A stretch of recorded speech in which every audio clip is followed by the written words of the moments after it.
our host this evening, Dr. Ishri Ganesh ji, my colleague, young friend, and it would not be out of context for me to say probably young hero.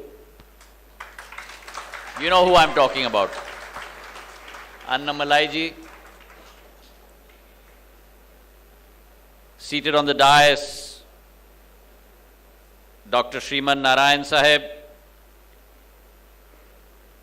convener of the Vivekananda Nallur Vattam, A.P. Muruganandam ji, members, senior members seated before me, faculty, staff, and most importantly, my young friends seated here today who will be the future of Chennai, the future of Tamil Nadu, the future of India, and it will not be out of context for me to say the future of the world that is sitting in this room. So, Vanakkam. It's indeed a pleasure to be here today. An opportunity to interact with all of you. And I told Ganeshan ji when I came on the dais just now that generally politicians enjoy a monologue. I consider myself to be not a politician but a public servant, and therefore I'm going to insist on a dialogue and not a monologue. So I'm going to keep my comments short and then we'll have an interaction between the two of us. India today, my young friends, is poised for transformation.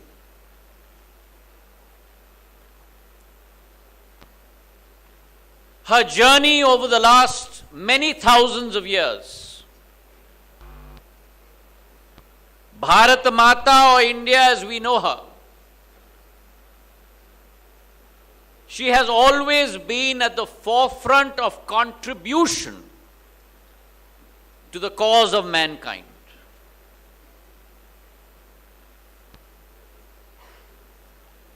In the 67 years since independence, the journey that she traversed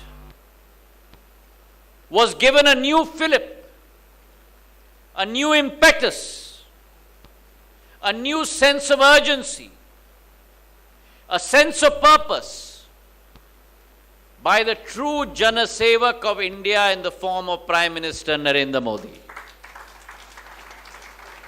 And you saw that transformation take place. That transformation that Annamalai ji talked about.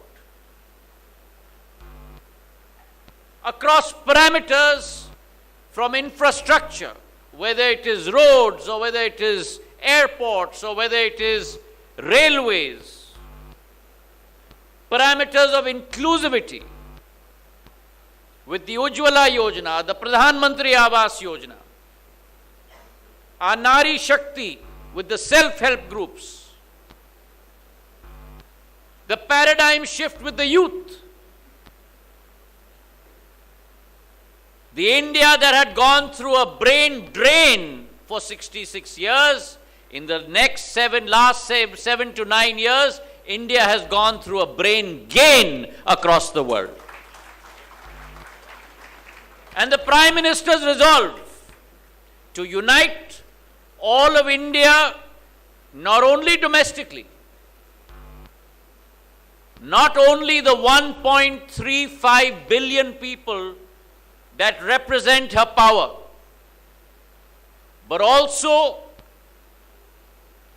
our Pravasis, our 3 crore Pravasis that live across the world, to make them a guiding force for India as well. And so that transformation has taken place. And today India has arrived on the world stage. We have gone through possibly the worst pandemic that the world has seen in 100 years. But that India that used to be dependent on foreign countries, that used to import her vaccines, that India today has become the manufacturing hub for 2 vaccines and exporting it to 100 countries across the world to save lives. Today, people across the world leaders today, look at India in times of trouble, in times of discomfort, in war times in Ukraine and Russia. India is being looked at for a solution.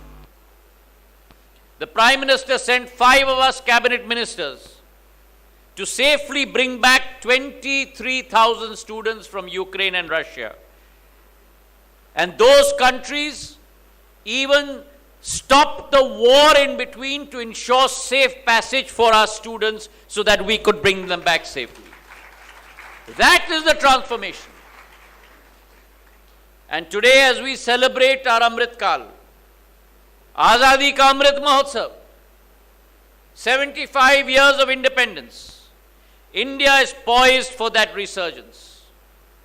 And our journey from this Amrit Kal to our Shatabdi Kal, 100 years of independence in 2047, that change that India is poised for, to go from number 11, we have arrived at number 5.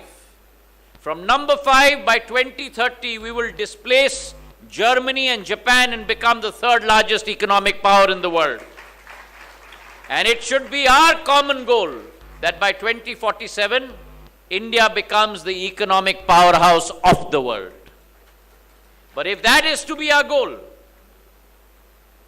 I will quote Swami Vivekananda here.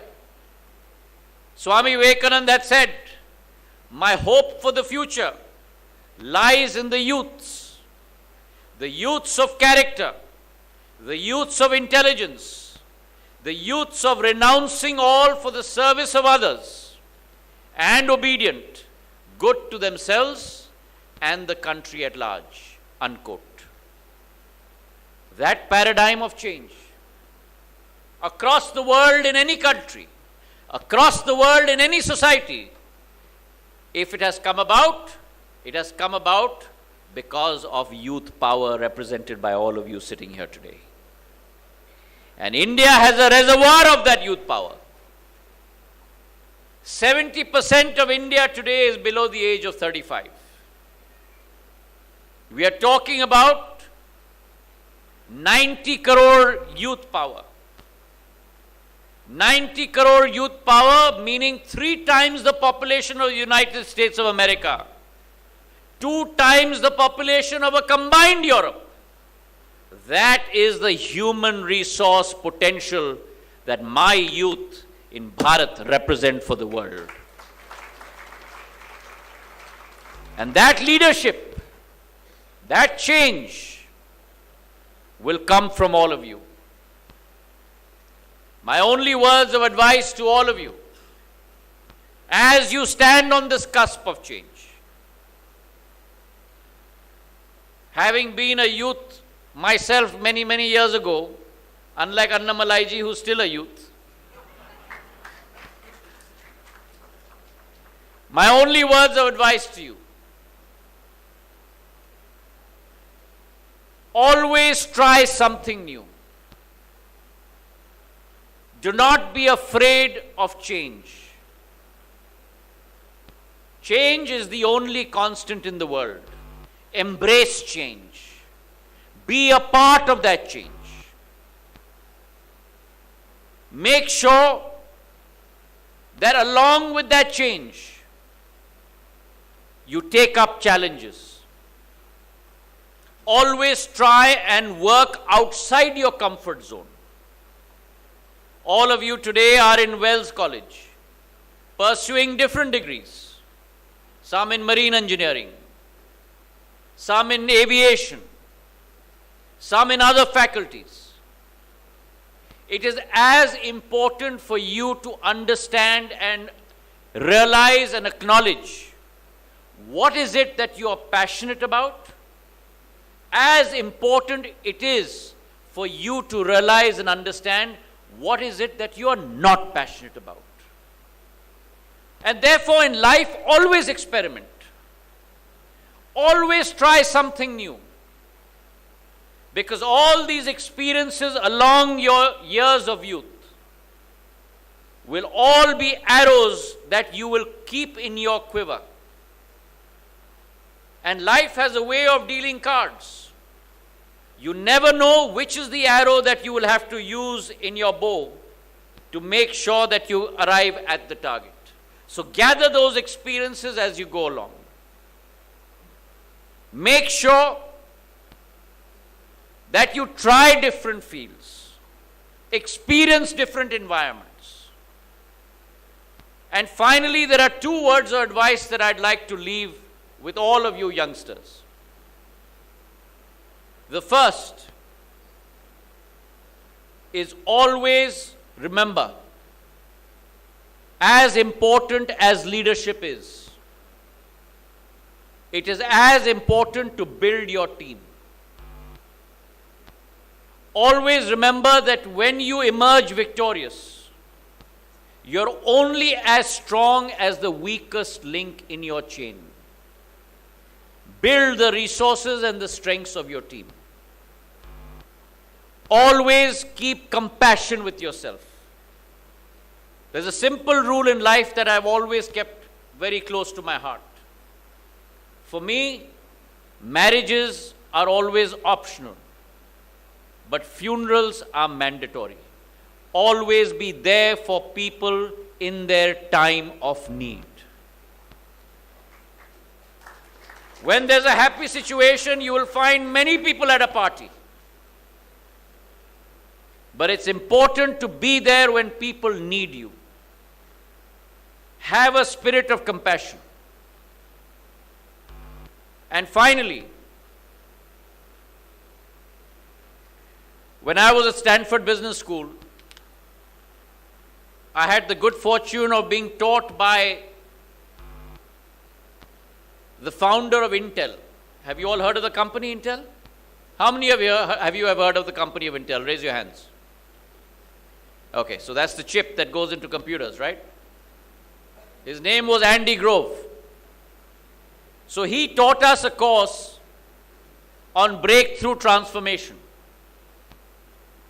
The last day of class, we had 2 whiteboards in class in Stanford, and they used to slide one against the other.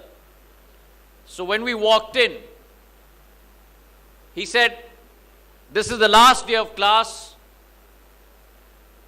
I've written something on the board. I want you all to remember that, irrespective of which field of life you go into, and keep that with you." And after saying that, he walked out of the class. So all of us were very curious as to what has he written on that whiteboard. So one of us went and slid one of the boards up, and there were 4 words written on that board. They've still stuck with me, and I'm sure they've stuck with all my classmates. And the 4 words that were written on that board was, "Only the paranoid survive." So be paranoid.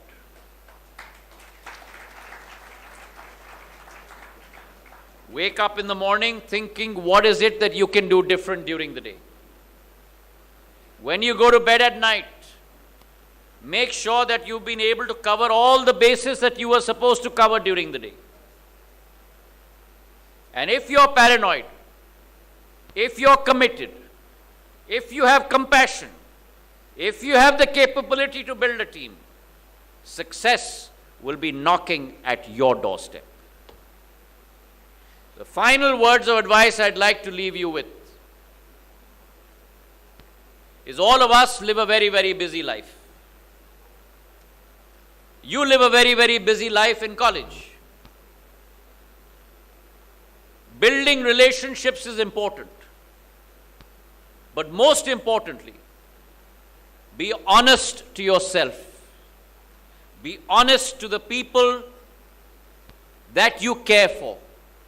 Be honest in all your relationships in life. Because after a hard day's work, always remember that when you hit the bed, the softest pillow will always be a clear conscience. Thank you very much.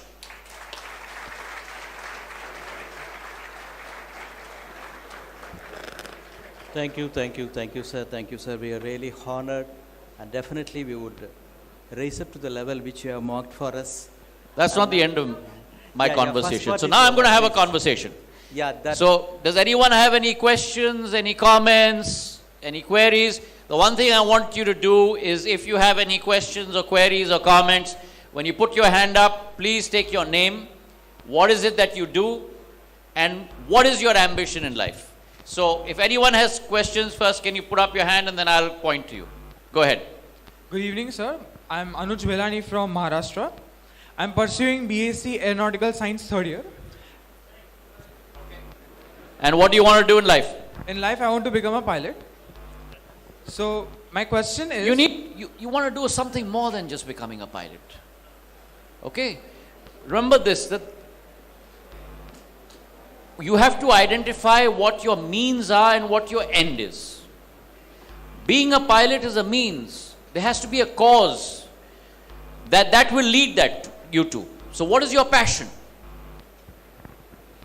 To be a change of the aviation industry. To be the face of the change of Good. So that's the way you need to think. Right? Your end goal is not that you become a pilot. Right? So the end goal for Annamalaiji is not that he's become state president of the BJP. He's going to use that position to change society, to change the way people think. Right? So for all of you also, that should not be your end goal. Your end goal has to be a greater good than that. Because when your end goal becomes a greater good than that, and all those end goals in this room combine, then the potential of India on the world stage rises. So your question. We as students of the aviation industry have seen various roles such as being a pilot or engineers. But what is it like to be the highest authority of the industry of our country? My role, let me tell you, what's your name again? Anuj. Anuj. My role, Anuj, is to make sure that you succeed. Because in your success lies not only the sector's success, but lies the country's success. And that's the responsibility that I feel in this position. Politicians, regulators need to shed that cap. Our role has to be one of being a facilitator, opening the doorways, opening the pathways so that all of you can succeed. Because if you succeed, then India succeeds. And that's why I want to see Anuj and many like him succeed across the country. And that's my job as Civil Aviation Minister, to open those pathways so that our youth, today, I'll give you a shocking data. In the world today, you have only 5%, just come here. Only 5% women pilots in advanced economies. Huh? In India, do you know how many women are pilots? 15%. And if we want India to succeed, India can chappal baja ke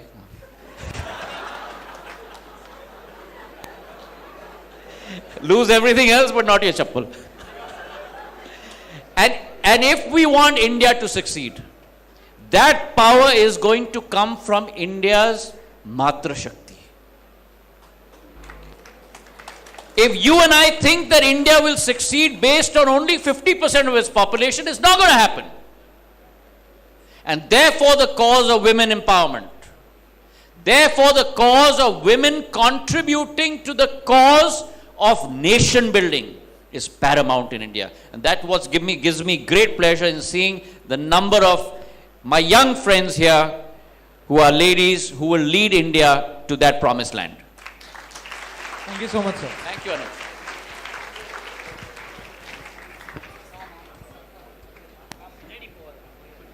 Good evening, sir. Wonderful. On that topic.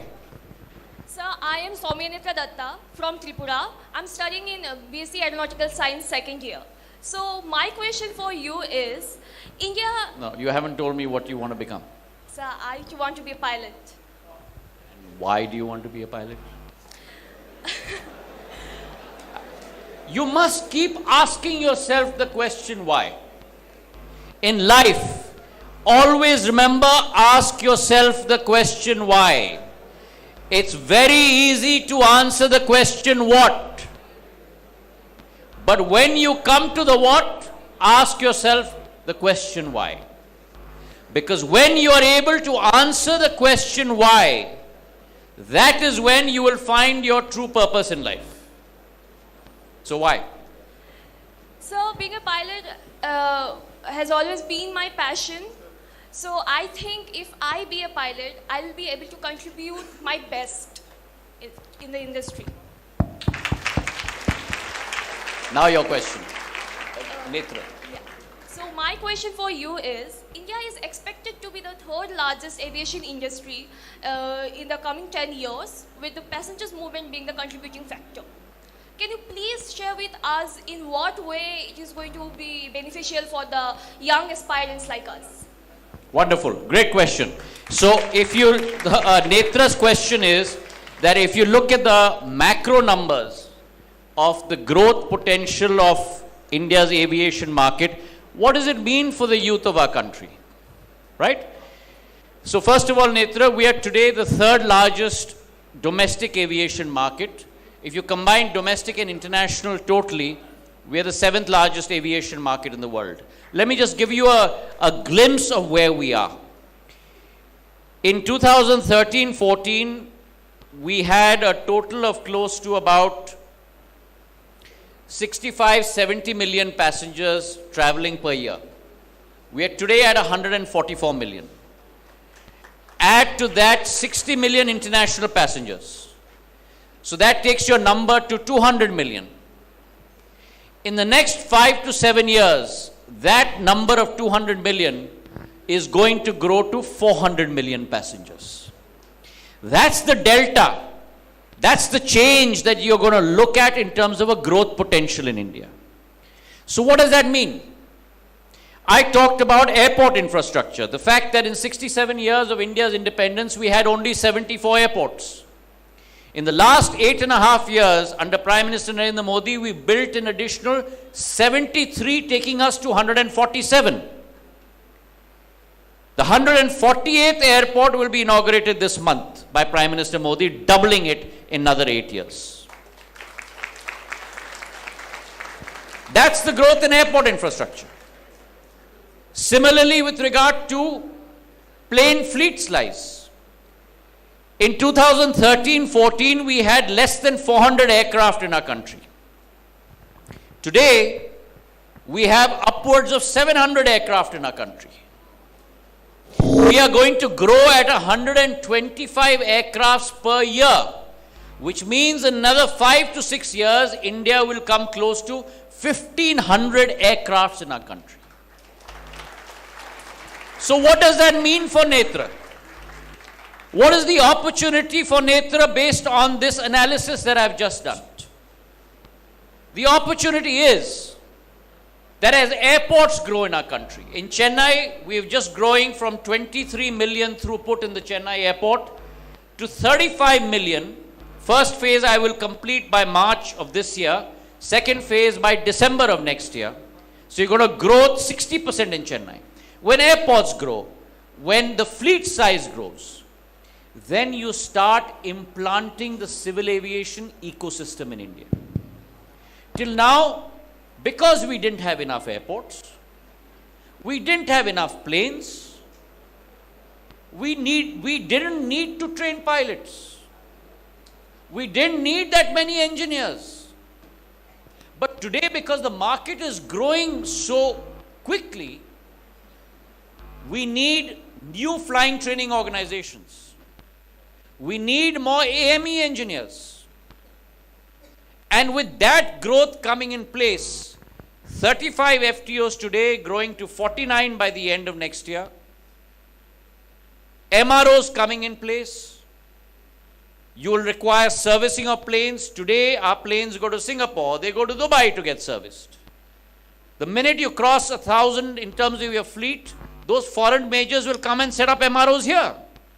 Which means what? We need many more engineers in our country. So a plethora of opportunities will open up for all of you. And today, our future pilots getting trained abroad, now with FTOs being set up in India, they'll all get trained here as well. So civil aviation, for example, is a great example of a sector that's actually going to blossom and bloom over the next decade. I have a view that over the next 10 to 15 years, civil aviation is going to become one of the biggest underpinnings of transportation network in India. And why is that? Because we're not going to concentrate only on your 787s and your 777s and your A350s. We will not concentrate on the A320s and the 319s and the Boeing 737s, Maxes. We are looking at connectivity to the last mile, which means we need to grow our fleet of helicopters. Connectivity in hilly states, Uttarakhand, Himachal, J&K, Northeast. Even in a city like Bangalore today, we have a helicopter service from the airport to the city. Bombay, Pune is connected by helicopter. You're going to get eVTOLs. I don't know how many of you have heard of eVTOLs. Electrical vertical takeoff and landing vehicles. That's going to be the new technology. You all are going to be at the forefront of that. And that's the opportunity that will come in an area of, like civil aviation, for the youth to be able to take that forward. Today, we had the first pilot that did the longest flight from Delhi all the way till San Francisco and LA. Lady pilot, mind you. And I look forward to the day when that 15% in our fleet of lady pilots, that 15% is restricted to the males and 85% are our lady pilots in our country. Thank you. Thank you so much, sir.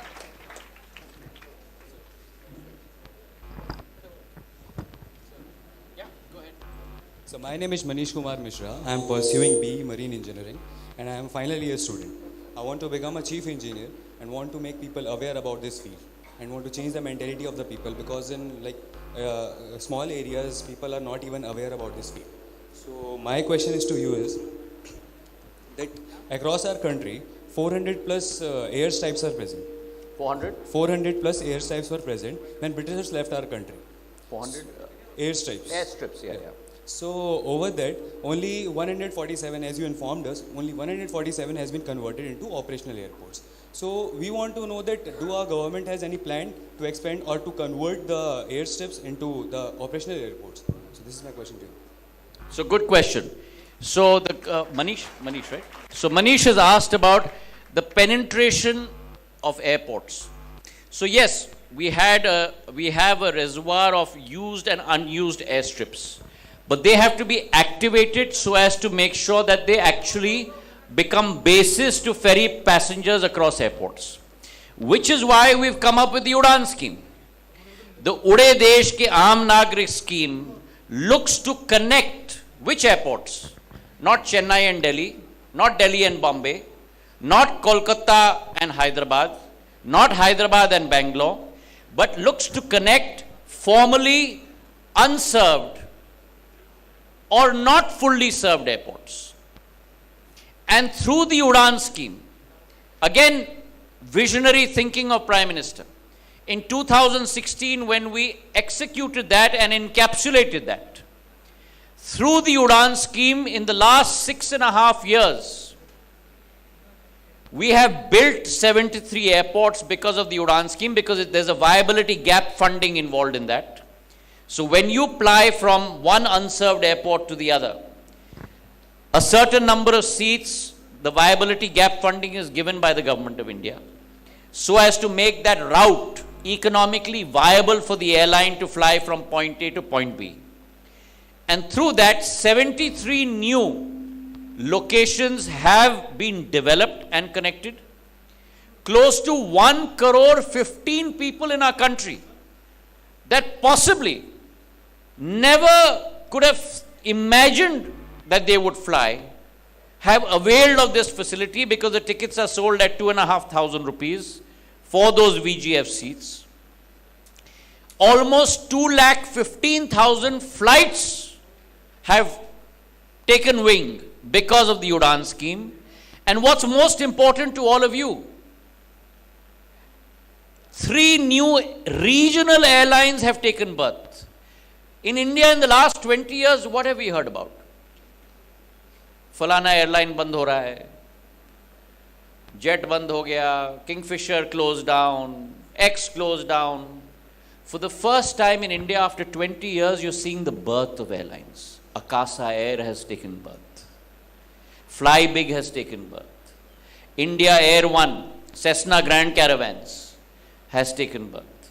Star Air, routes like Mumbai to Kolhapur, has taken birth.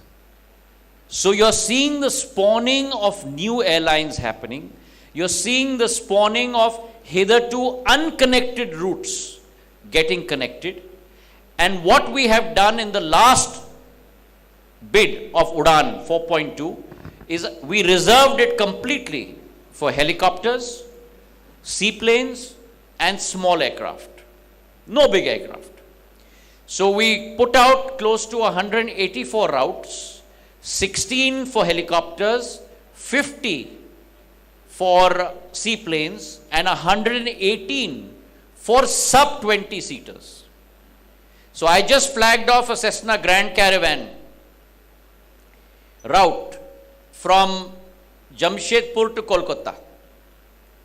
And so you're seeing what you could have never thought of suddenly happening in India.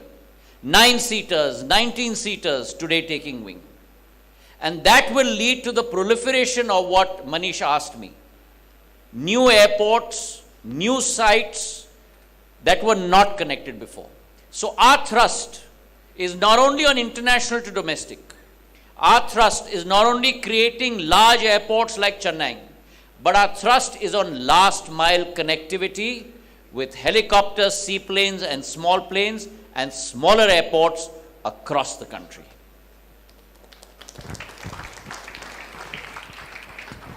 Sir. Good evening, sir. Good evening. I'm Rakshita. I'm from Chennai, Tamil Nadu. Good to see you, Rakshita. Yeah. I'm studying aviation second year. My wish is to become pilot. The reason is I want to take that 15% of women pilot to the next level to be greater. So my question to you is, 8 of 10 students of aviation have dreamed to become a pilot like me. However, the ultimate truth is that the training cost cannot be bare for all classes of people. It is restricted to only who can afford it. Will piloting be affordable to everyone? Is that government concerning is about? So if yes, how?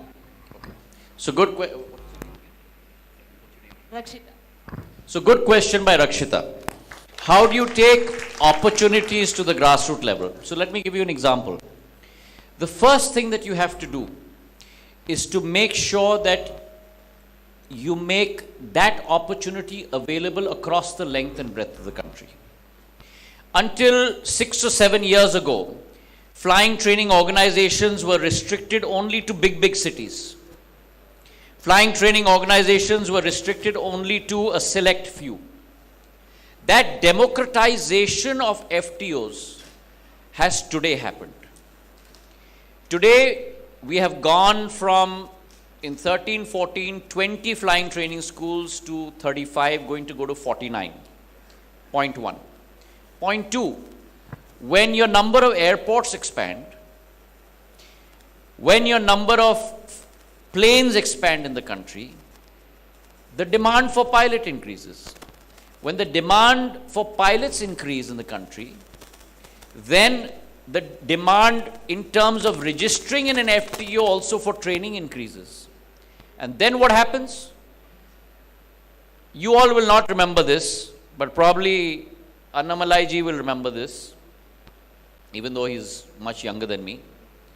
When I came back from Harvard as an undergraduate student, and I won't tell you the year because then you'll know how old I am, we didn't have any of these in our country. We didn't have these boxes in our country. Zero. When these boxes were first introduced in India, they used to cost ₹1,00,000 each. And if you wanted to use this box, it used to be $16 a minute. Exactly what Rakshita said. Out of the hands of the common man and woman. But what happened in India? The economies of scale argument took over. So what used to be a low volume, high margin business, with economies of scale, when today you have more than 1 billion cell phones in the country, became a high volume, low margin business. And so what's happened today? You can get this box for $3,000 or $5,000. And what's your talk time? Nil. You don't pay anything for talk time. That's the transformation that takes place with economies of scale. And that's the same transformation that will take place with economies of scale with regard to opportunities for pilots. As the demand grows, as the number of FTOs grow, the fixed costs will fall. When the fixed costs fall, then your cost of your courses and your fees will also fall. 1. 2, it's also important to look at complementary solutions. And what's the complementary solution that the government of India has introduced? How many of you see that object in the air that looks like a UFO? What's it called? That's right, a drone, right? So India has been at the forefront of introducing the concept of drones.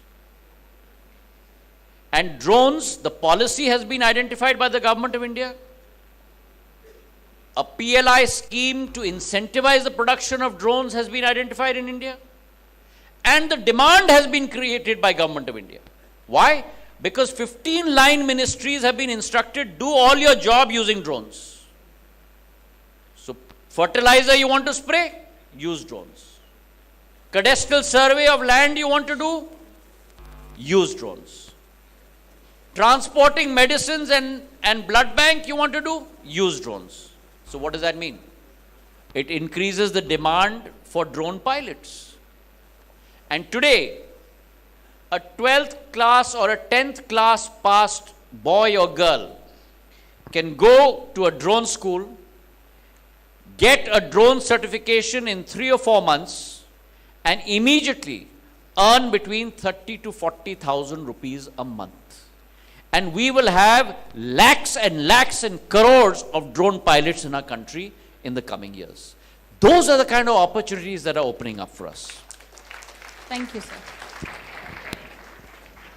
Okay, one more. I'm being told by Annamalai ji that I got to cut this off. But let's get another question in very quickly. Any more questions?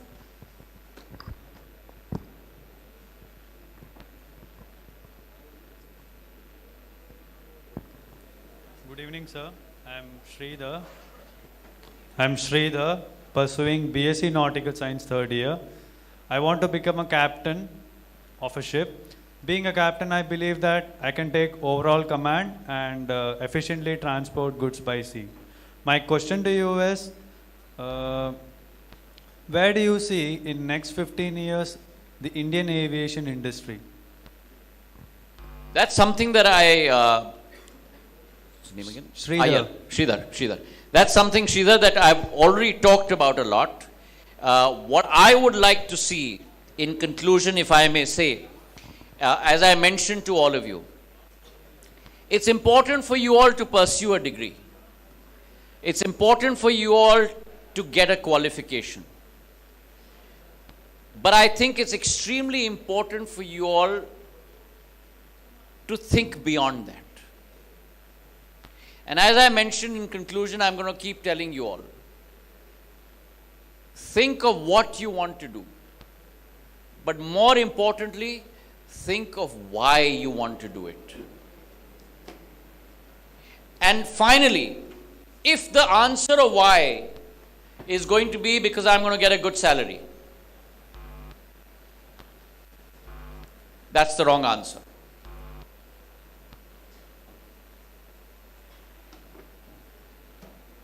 Salary, monetary emoluments is something that you'll get irrespective of what vocation you choose.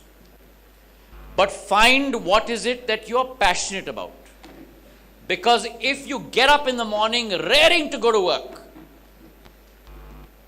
and you come back in the evening, completely washed out, you've had a great day, the level of satisfaction that you will experience goes beyond the number of zeros that you'll ever see on a paycheck. And therefore, that passion is something that you need to search for. It's been a great interaction for me. Thank you very much for sparing the time and having me. Thank you.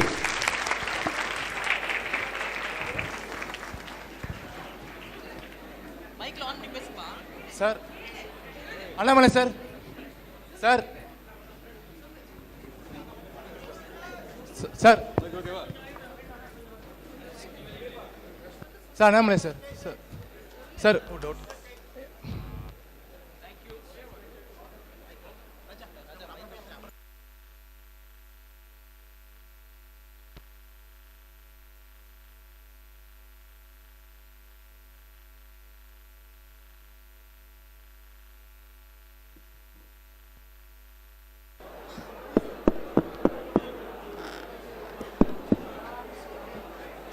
Sir, முடிச்சிருங்க. Sorry, முடிச்சிருங்க.